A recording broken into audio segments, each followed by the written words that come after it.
Hi guys, it's Dylan from Bijou Diamond Jewellery in London with another watch video, and today we're comparing the Rolex GMT-Master Batman versus the Pepsi.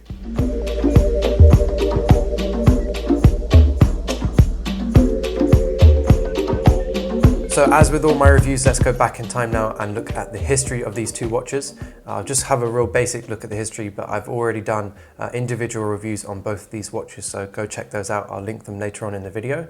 But skipping back to the 1930s and 40s, air travel was becoming a much more popular mode of transport. It was becoming more affordable as technology got better. And then by the 50s, technology improved greatly and aircraft were able to travel much greater distances with many more passengers. And that meant that aircraft were now able to travel across different continents and therefore through different time zones. And that meant that pilots that were flying these aircraft were constantly having to adjust their watches to account for traveling through these different time zones. And that was quite a tedious process for them. So in the early 1950s, the American airline Pan Am contacted Rolex and said, will you create a new watch for our pilots that enables them to basically adjust the time zone on their watch really quickly and easily, and also simultaneously monitor two time zones at once.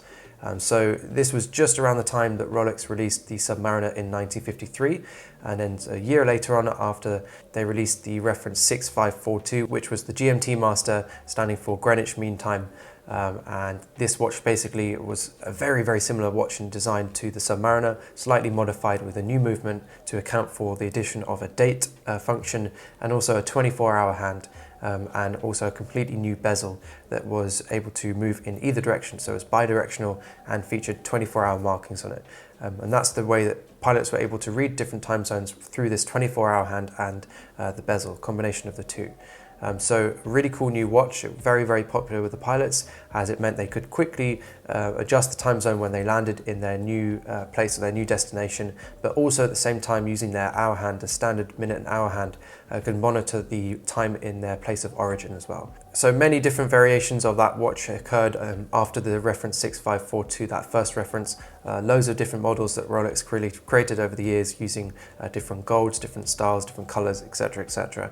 But the models we're interested in were kind of the mid to late 2000s, as that's when we saw the new reference come that we're looking at today. So the first one was released in 2005, and that was the 116718, which was the yellow gold GMT Master with the new super case, so a much larger, bulkier case size. Still the same case size of 40mm, but it was a much bulkier style of case. And in line with all the modern watches that we see now from Rolex, they all feature that same super case. When you're looking at Submariner and GMT Master, that is. Later on, Rolex released steel variations of that watch in 2007 with the 116710LN. And then later on in 2013, which is the most important one that we want to talk about today, which was the 116710BLNR, which is the predecessor to this Batman that we're looking at today.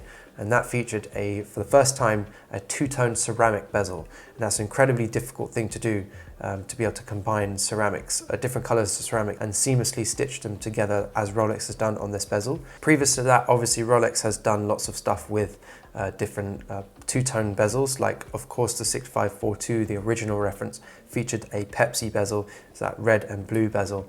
But this was the first time in 2013 that they were able to do this in ceramic. Now skip another few years on to 2018, last year at Bezel, which is when we saw the release of the Pepsi that we're looking at here today, with the red and the blue bezel, and that harks back to the original reference from the 1950s, the 6542, which featured a Pepsi bezel. That's kind of the iconic GMT Master look, having that Pepsi bezel.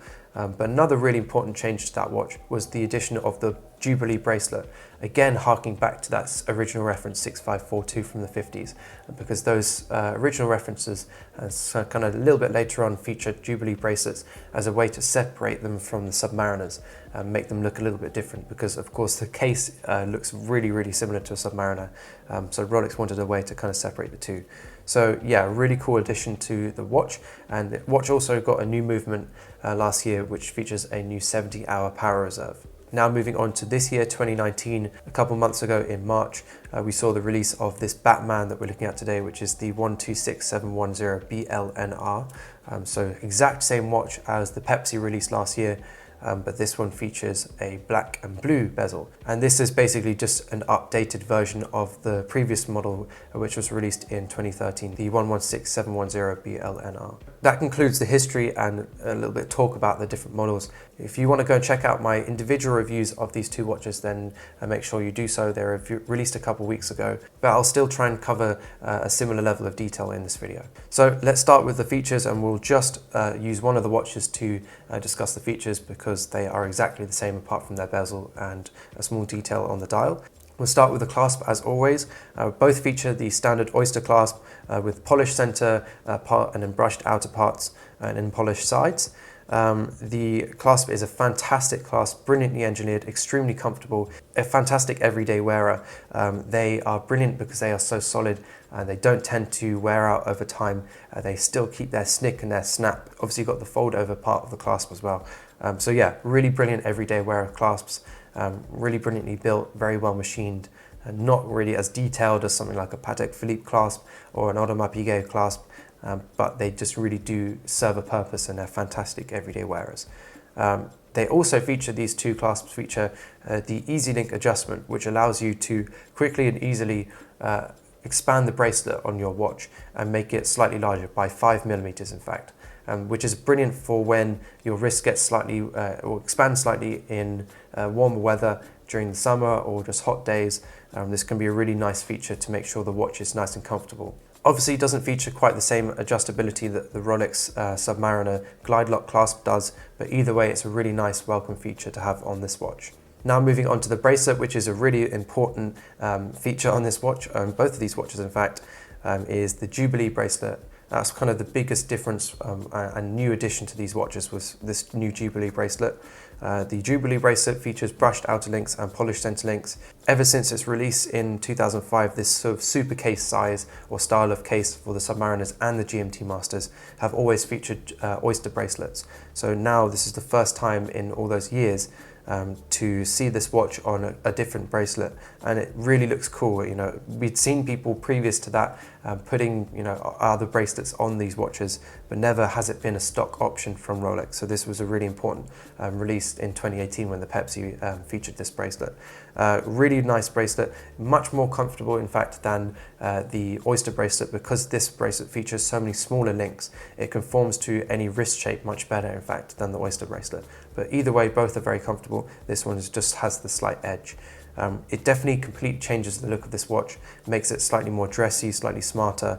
So it really is your personal preference as to what you'd prefer, because at the end of the day, this is a sports watch. So if you'd prefer the sporty look with the oyster bracelet, then go for the Submariners or the older references of the GMT Master.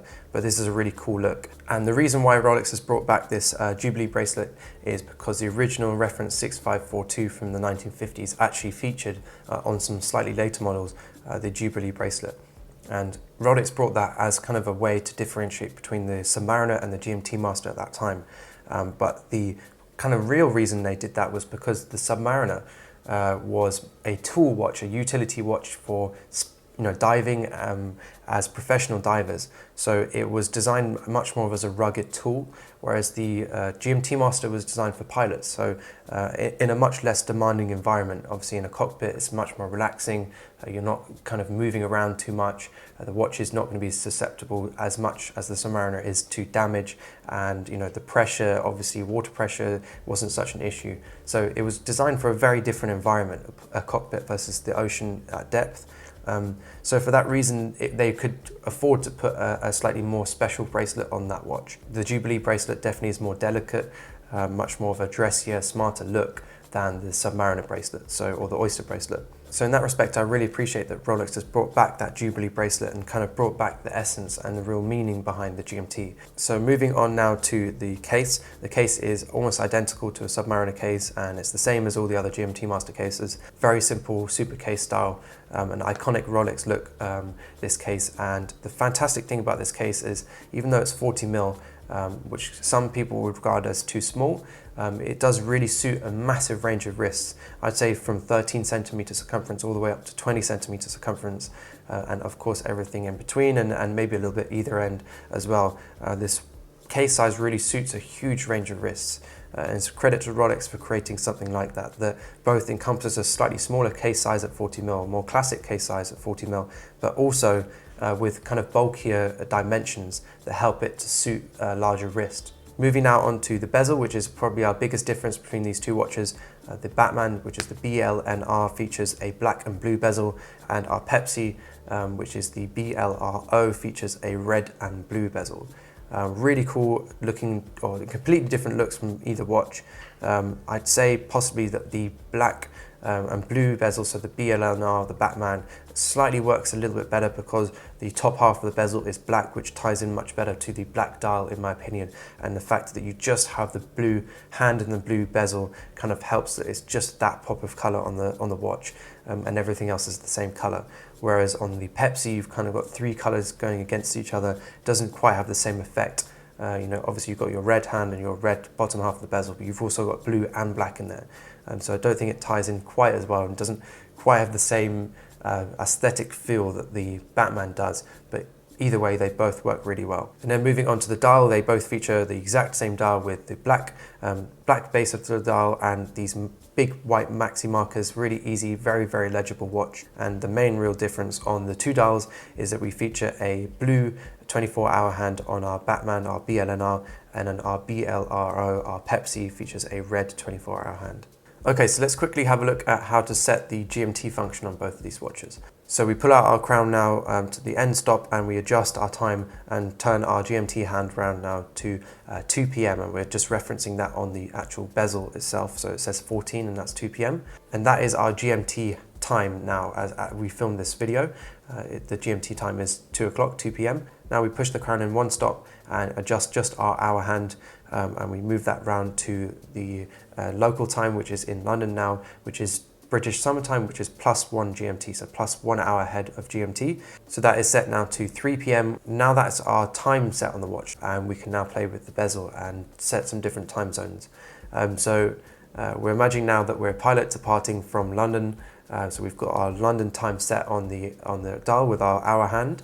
So the actual dial is displaying our London time. But let's say we're now flying to New York. We can now rotate our bezel clockwise 4 positions because New York is -4 hours GMT. And so we rotate it 4 hours clockwise. Now we can see that the time in New York is 10 a.m. So we can read that off our bezel there. It says 10 at the GMT hand. And at the same time, we can still see our time in London as well, which is really cool. Now we've reset our bezel, and we use another example now. Say we're a pilot flying to Japan, Tokyo, which is +9 hours GMT, ahead of GMT.